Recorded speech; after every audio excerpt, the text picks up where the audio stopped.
दोस्तों नमस्कार। पिछले 7-8 महीने में दो विशेष घटनाएं घटी हैं।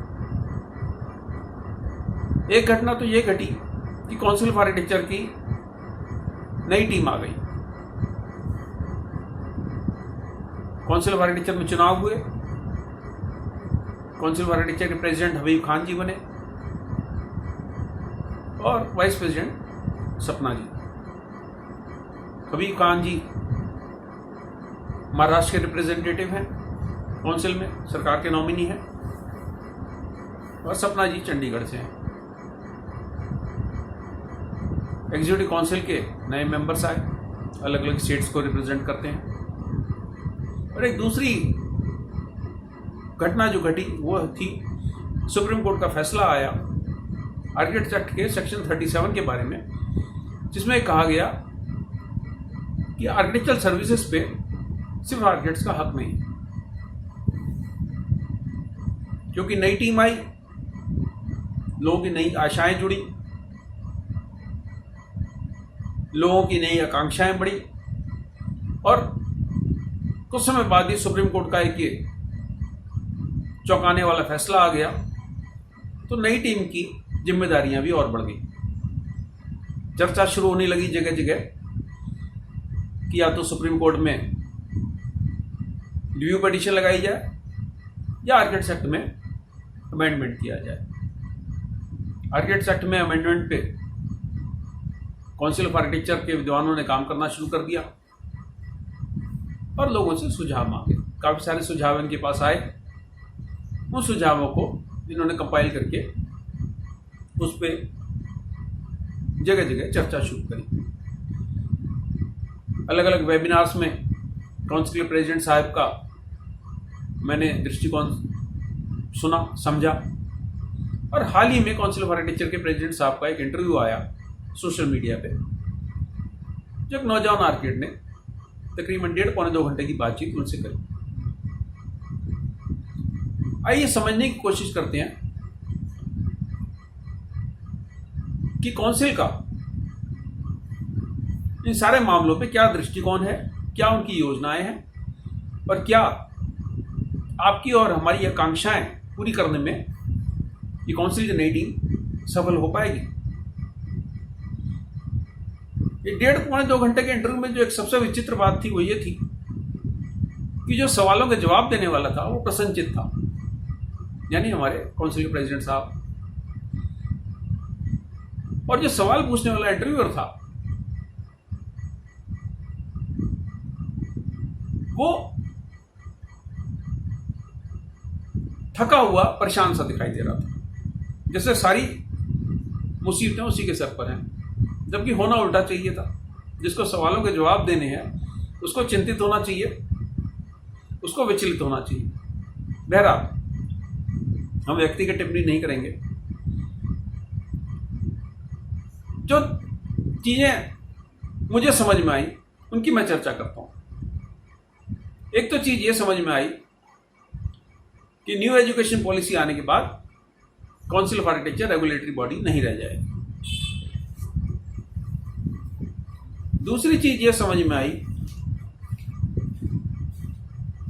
कि सारी बातचीत, सारी चर्चा भारतीय एजुकेशन सिस्टम को अंतर्राष्ट्रीय स्तर पर ले जाने की है। क्योंकि विदेशों में एग्जिट एग्जाम होता है या लाइसेंस टू प्रैक्टिस एग्जाम होता है, इसलिए हमारे देश में भी हो। तीसरी चीज यह समझ में आई कि एग्जिट एग्जाम की क्या रूपरेखा होगी, इस पे काउंसिल ऑफ आर्किटेक्चर ने अभी विचार करना भी शुरू नहीं करा।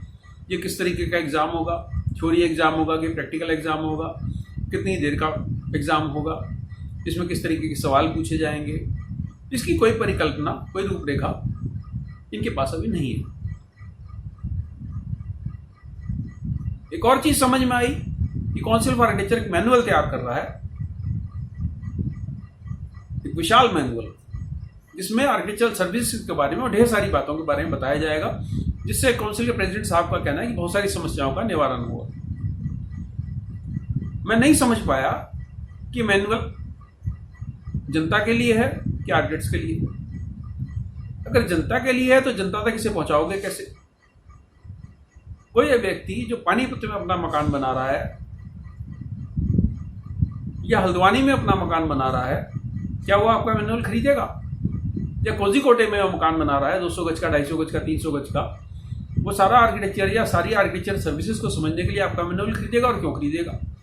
वो अपने पड़ोस में जाएगा, जो भी लाइसेंस्ड आर्किटेक्ट या सर्वेयर या लाइसेंस इंजीनियर है उस पर जाएगा नक्शा पास कराने के लिए, अपने डॉक्यूमेंट्स उसको देगा, उसके पास चला जाएगा, वो उसका काम करा देगा वहाँ की म्यूनसिपल कमेटी से। एक और चीज जो सामने आई वो ये आई कि बार बार इस बात पे विचार हो रहा है कि अंतर्राष्ट्रीय स्तर पे हमारे आर्किटेक्ट जाके कैसे काम कर पाएंगे? क्या हमारे आर्किटेक्ट्स विदेशों में जाके प्रैक्टिस कर पाएंगे? क्या विदेश के आर्किटेक्ट्स को हमारे देश में काम करने की अनुमति मिलेगी? कहीं इस बात की चर्चा नहीं हो रही कि ये जो 90-95 हज़ार आर्किटेक्ट्स तैयार हो गए, ये जो 25,000 आर्किटेक्ट्स हर साल नए बनेंगे, इनके रोजगार की क्या व्यवस्था होगी? कहीं इस बात की चर्चा नहीं हो रही कि आप लाइसेंस टू प्रैक्टिस से पहले आर्किटेक्ट्स के लिए 1 साल की कंपलसरी नौकरी प्रपोज कर रहे हो, जो किसी रजिस्टर्ड आर्किटेक्ट के पास वो काम करेगा। तो 25,000 आर्किटेक्ट्स के लिए वो ऑफिसेस कहां से लाओगे जहां पर ये व्यक्ति नौकरी करेगा? देश में मुश्किल से 6-6.5 हज़ार आर्किटेक्ट्स हैं जो प्रैक्टिस करते हैं। कहीं इस बात की चर्चा नहीं की गई कि इन आर्किटेक्ट्स को कितनी सैलरी दी जाएगी। और जो सबसे विचित्र बात यह है कि ये एक तरीके का लग रहा था सवाल जवाब का प्रायोजित कार्यक्रम है। जब ये मामला सामने आया कि एग्जिट एग्जाम या लाइसेंस टू प्रैक्टिस एग्जाम होगा, तो क्यों नहीं उसकी विस्तार से रूपरेखा आपने सामने रखी? क्यों इंटरव्यूअर ने यह सवाल नहीं पूछा कि सर ये जो 25,000 आर्किटेक्ट्स हर साल इनको ट्रेनिंग की व्यवस्था करनी है, इनके लिए आप 25,000 ऑफिस या 10,000 ऑफिस कहां से लाओगे? एक मामला सामने आया, इन ट्रेनिंग्स को या इंटर्न्स को इतनी कम सैलरी मिलती है कि वो आर्किटेक्ट के ड्राइवर से भी कम होती है।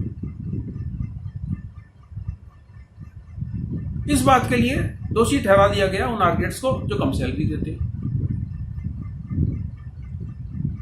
ये बात सामने आई कि अगर ये एग्जिट एग्जाम पास करने में ये स्टूडेंट्स असफल रह जाते हैं या ये आर्किटेक्चर ग्रेजुएट असफल रह जाते हैं तो उनका क्या हश्र होगा? उसमें काउंसिल के प्रेसिडेंट की प्रतिक्रिया थी कि इसका अर्थ यह निकलता है कि जिन आर्किटेक्चरल इंस्टीट्यूशन से वो स्टूडेंट्स पढ़े उनकी पढ़ाई लिखाई में कमी है, तो वो आर्किटेक्चर कॉलेज धीरे धीरे करके बंद हो जाएंगे। अरे वो तो बंद हो गए, जो आर्किटेक्ट बन गया, बीआरसी उसमें डिग्री ले ली, सरकारी डिग्री की मान्यता प्राप्त डिग्री वो लेके बैठा है, और काउंसिल ऑफ आर्किटेक्चर उसको लाइसेंस टू प्रैक्टिस नहीं देगी, काउंसिल ऑफ आर्किटेक्चर उसको यह अधिकार नहीं देगी कि उसके दस्तखत पे नक्शे पास हो जाएं।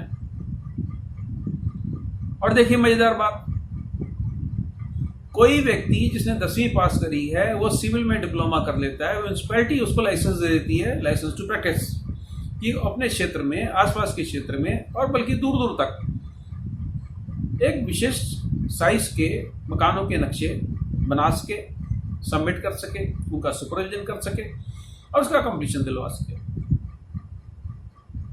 अब देखिए दूसरे वो व्यक्ति 10वीं पास व्यक्ति 3 साल का डिप्लोमा होल्डर व्यक्ति को म्यूनसिपैलिटी लाइसेंस देती है, डेवलपमेंट अथॉरिटी लाइसेंस देती है। अब आपने एग्जिट एग्जाम के कारण एक विचित्र परिस्थिति पैदा कर दी कि एक व्यक्ति के पास बीआरसी 5 साल की डिग्री है, अब वो आपके द्वारा बनाया गया एग्जिट एग्जाम पास नहीं कर पाया, आपने उसको लाइसेंस टू प्रैक्टिस नहीं दिया, और उसके पड़ोस में रहने वाला उसी का एक हम उम्र साथी जो 10वीं पास के बाद डिप्लोमा करके बैठा है, उसको म्यूनसिपैलिटी ने लाइसेंस दे दिया टू प्रैक्टिस।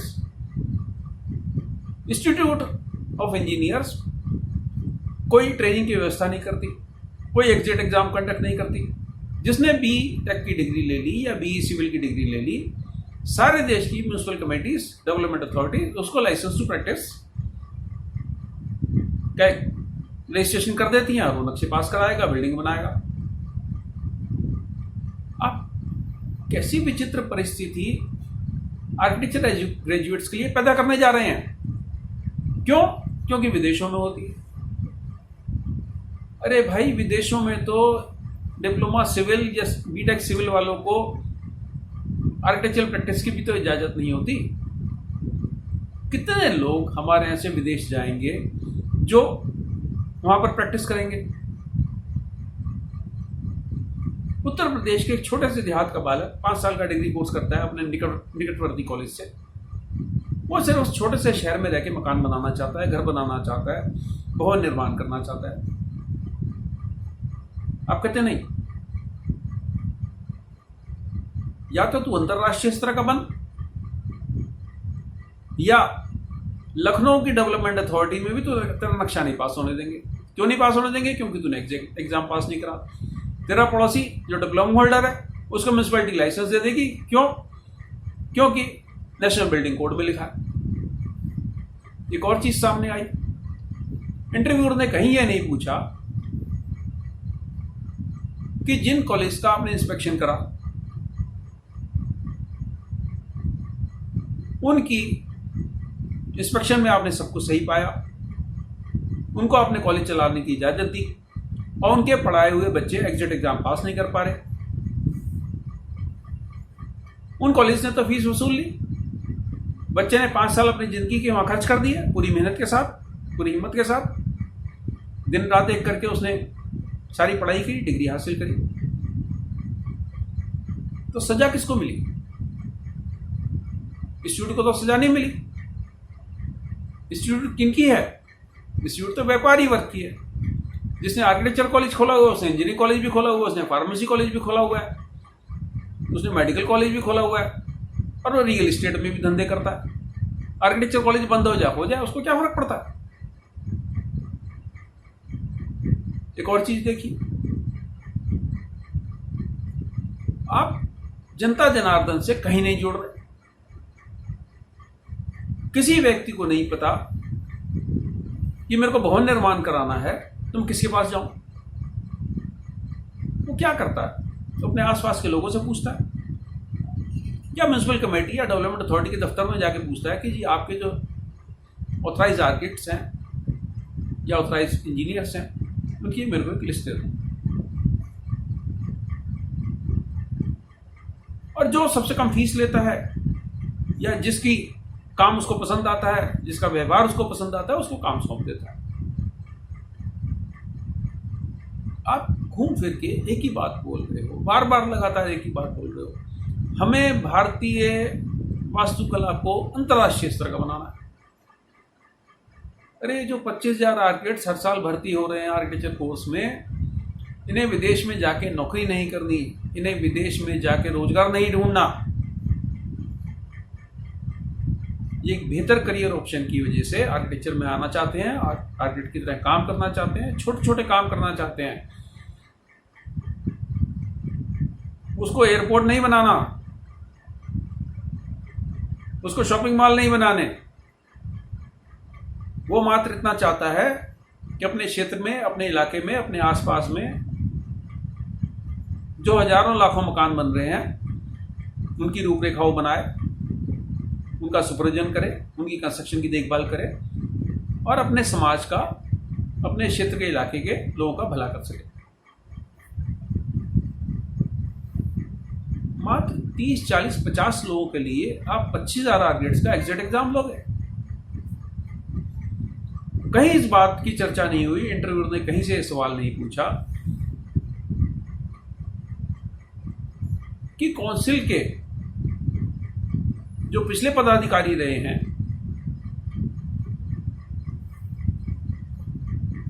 उन्होंने जो कमियां छोड़ी, या आर्किटेक्चर कॉलेज के से सांठ गांठ करके उनको अप्रूवल दिया उनके खिलाफ क्या कार्रवाई करेंगे आप? आपने एक और विचित्र बात बोली कि नाटा जो है एप्टीट्यूड टेस्ट है, this is not an entrance exam. देश के सर्वोच्च आर्किटेक्चर कॉलेजेस आपके नाटा के एग्जाम के बेसिस पे एडमिशन नहीं देते।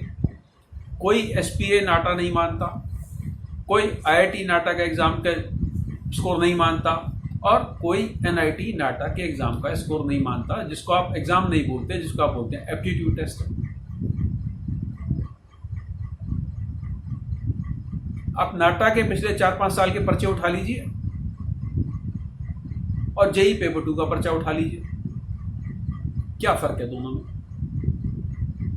उसी प्रकार के प्रश्न उसमें आ रहे हैं, उसी प्रकार के प्रश्न उसमें आ रहे हैं। उसमें भी स्केचिंग है, इसमें भी स्केचिंग है, उसमें भी 2D 3D विजुअलाइजेशन है, इसमें भी है। उसमें भी गणित के सवाल हैं, इसमें भी गणित के सवाल हैं। इस बार आपने फिजिक्स केमिस्ट्री और जोड़ दिया। 200 नंबर में से 125 नंबर की स्केचिंग के सवाल हैं, और आप कह रहे हैं कि ये एप्टीट्यूड टेस्ट है, एंट्रेंस एग्जाम नहीं है। ये शब्दों का मायाजाल जिससे भ्रम पैदा करेगा। आपको टोटल अप्रोच बनानी होगी कि किस प्रकार से भावी आर्किटेक्ट्स का भविष्य सुनिश्चित हो, किस प्रकार से वो जो अपने क्षेत्र में काम कर रहे हैं, किस प्रकार से सिविल इंजीनियर्स के मुकाबले, डिप्लोमा होल्डर्स के मुकाबले अपने पैरों पे खड़े हो सके और काम कर सके। सिर्फ टेक्निकल जार्गन्स में उलझा के, बड़ी बड़ी बातें करके आप आर्किटेक्चर स्टूडेंट्स के भविष्य को सुनिश्चित नहीं कर पाएंगे। मेरा काउंसिल के विद्वानों से निवेदन है, आईआईए के विद्वानों से निवेदन है कि मामले की गंभीरता समझें। आज देश के अधिकांश युवा आर्किटेक्ट्स के सामने रोजगार की एक बड़ी गंभीर समस्या है। बार बार मेरा कहना यह है कि आप उनका हाथ पकड़े, उनकी मदद के लिए तैयार हों, आप उनके रास्ते में रोड़ा मत अटकाएं। ये एग्जिट एग्जाम और इस तरह की बातें करना कि हम अंतर्राष्ट्रीय स्तर का बनाएंगे, ये सिर्फ उनको एक सब्जबाग दिखाना। आपके और आपके पूर्वजों में क्या फर्क रह गया? बस एक अच्छी बात है कि काउंसिल के पिछले प्रेसिडेंट गडकरी साहब या विश्वरंजन नायक साहब का लोगों से रूबरू नहीं होते थे। अब लोगों से रूबरू होते हैं, लोगों से बातचीत करते हैं, उनकी बात समझने की कोशिश करते हैं और हमें आश्वासन भी देते हैं कि भावी पीढ़ी के लिए काउंसिल ऑफ आर्किटेक्चर कृत संकल्प है। बहुत अच्छी बात है। एक बड़ी गंभीर समस्या फर्जी आर्किटेक्ट्स की है। काउंसिल ऑफ आर्किटेक्चर ने एक पोर्टल जरूर शुरू करा है फर्जी आर्किटेक्ट्स की कंप्लेंट्स दर्ज करने का। जितनी बड़ी संख्या देश में क्वालिफाइड आर्किटेक्ट्स की नहीं है, उससे 4 से 5 गुनी संख्या फर्जी आर्किटेक्ट्स की है। ये फर्जी आर्किटेक्ट्स अगर सारे के सारे पकड़े जाए, इन पे काम पे रोक लगा दी जाए, तो हर आर्किटेक्ट के पास 5 गुना काम हो जाएगा। 5 गुना। मैं सिविल इंजीनियर्स का काम रोकने की बात नहीं करता, मैं डिप्लोमा होल्डर्स का काम रोकने की बात नहीं करता। मैं कहता हूँ सिर्फ फर्जी आर्किटेक्ट्स के काम को आप रोक दीजिए। सिविल इंजीनियर्स फिर भी काम को कुछ ना कुछ समझते हैं, डिप्लोमा से मिले हुए काम को कुछ ना कुछ समझते हैं, लेकिन जो फर्जी आर्किटेक्ट है, जो बीए की डिग्री लेके बैठा है या बीकॉम की डिग्री लेके बैठा है या कोई डिग्री नहीं है उसके पास और वो खुलेआम आर्किटेक्ट का बोर्ड लगाता है या कैड का कोई कोर्स करके बैठा है या इंटीरियर डिजाइन का कोर्स करके बैठा है, आपको उनको रोकना जरूरी है। हर साल 25,000 नए आर्किटेक्ट्स बनकर आ रहे हैं। इन 25,000 आर्किटेक्ट्स के लिए आपको रोजगार जुटाने की भी जरूरत नहीं पड़ेगी, वो रोजगार अपने शहर में खुद ढूंढ लेंगे। जब आपके सीनियर्स ने आपकी बीआरएच की डिग्री पे आपको काउंसिल ऑफ आर्किटेक्चर का रजिस्ट्रेशन दे दिया और आप किसी भी साइज का कोई भी बिल्डिंग प्लान सबमिट करने के लिए स्वतंत्र हैं, तो आपको कोई अधिकार नहीं बनता कि ब्रिटेन में ये हो रहा है और अमेरिका में ये हो रहा है, इस वजह से हम एक एग्जिट एग्जाम लेंगे जिसकी रूपरेखा आपको खुद मालूम नहीं है। उसके भी कोचिंग सेंटर खुल जाएंगे, उसकी भी एंट्रेंस गाइड आ जाएंगी, उनकी भी क्वेश्चन बैंक्स बन जाएंगे। फिर क्या करेंगे? क्या तय हो जाएगा कि एग्जिट एग्जाम जिसने रट्टा मार के पास कर लिया या क्वेश्चन बैंक्स में जाके उस क्वेश्चंस को तैयार करके पास कर लिया, वो एक बेहतरीन आर्किटेक्ट बन गया? जो 5 साल उसने पढ़ाई करी, 50 सब्जेक्ट उसने पढ़े, थीसिस सबमिट करे, ड्राइंग सबमिट करे, प्रोजेक्ट सबमिट करे, उसकी कोई वजन नहीं, उसकी कोई वेटेज नहीं, सिर्फ 2.5 घंटे का, 3 घंटे का, 4 घंटे का जो एग्जिट एग्जाम लेंगे क्योंकि विदेश वाले ले रहे हैं। अरे हम संसार की सबसे बड़ी डेमोक्रेसी हैं, हम विदेशों का नीति का पालन क्यों करें? हमें अपने देश के बारे में सोचना है, अपनी परिस्थितियों के बारे में सोचना है। उनके आर्किटेक्ट्स को अगर हिंदुस्तान में काम करना है तो हमारे आर्किटेक्ट्स को भी उनको विदेश में काम करने की परमिशन देनी होगी। आप उनकी इस धौंस में क्यों आते हैं कि क्योंकि आपने एग्जिट एग्जाम नहीं लिया हम विदेश में आपके आर्किटेक्ट्स को काम करने की इजाज़त नहीं देंगे? अरे हिंदुस्तान ज़्यादा बड़ा है, हम अमेरिकन आर्किटेक्ट्स को, ब्रिटिश आर्किटेक्ट्स को, कनाडियन आर्किटेक्ट्स को, साउथ एशियन कंट्रीज के आर्किटेक्ट्स को अपने देश में काम करने की इजाज़त नहीं देंगे, तो हमारे देश के आर्किटेक्ट्स को यही बतेरा काम है। काउंसिल फॉर आर्किटेक्चर के नई टीम से मेरा अनुरोध है कि मामले को गंभीरता से विचार करें। आपने एक बात और कही कि हमने आर्किटेक्ट्स को क्वेश्चनरी भेजी, 1 लाख में से तकरीबन 5300 लोगों ने सिर्फ जवाब दिया, तो इसका मतलब देश के आर्किटेक्ट्स उदासीन है। ये नहीं है, सही नहीं है। देश के आर्किटेक्ट्स उदासीन नहीं है। आप अपनी क्वेश्चनरी को देखिए, आपने किस तरीके के सवाल उसमें पूछे थे, उसमें से अधिकतर जानकारी आपके पास पहले से ही है। और एक बात बताइए, 1 लाख लोग अगर आपको जवाब दे देते, आपके पास इंफ्रास्ट्रक्चर है उस सारे जवाब को पढ़ने का, उस सारे जवाबों का एनालिसिस करने का? ये सारी व्यर्थ की बात है। सच्चाई आपके सामने है। सच्चाई ये है कि फर्जी आर्किटेक्ट्स को रोकना है। सच्चाई ये है कि आर्किटेक्चर कॉलेज में फर्जी फैकल्टी को रोकना है। सच्चाई ये है कि आर्किटेक्चर कॉलेज में इस बात की व्यवस्था की जाए कि जो फैकल्टी वहाँ पढ़ा रही है उसको पूरी तनख्वाह मिले। सच्चाई ये है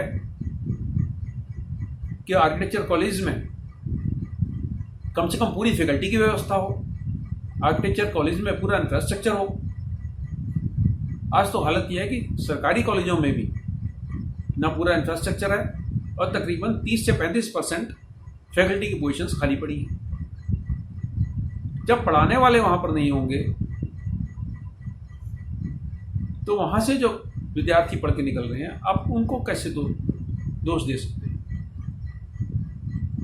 आप इंफ्रास्ट्रक्चर सुधारिए, कॉलेजों की हालत सुधारिए, फर्जी आर्किटेक्ट्स को पकड़िए और विदेशों की बात करना छोड़ दीजिए। नमस्कार।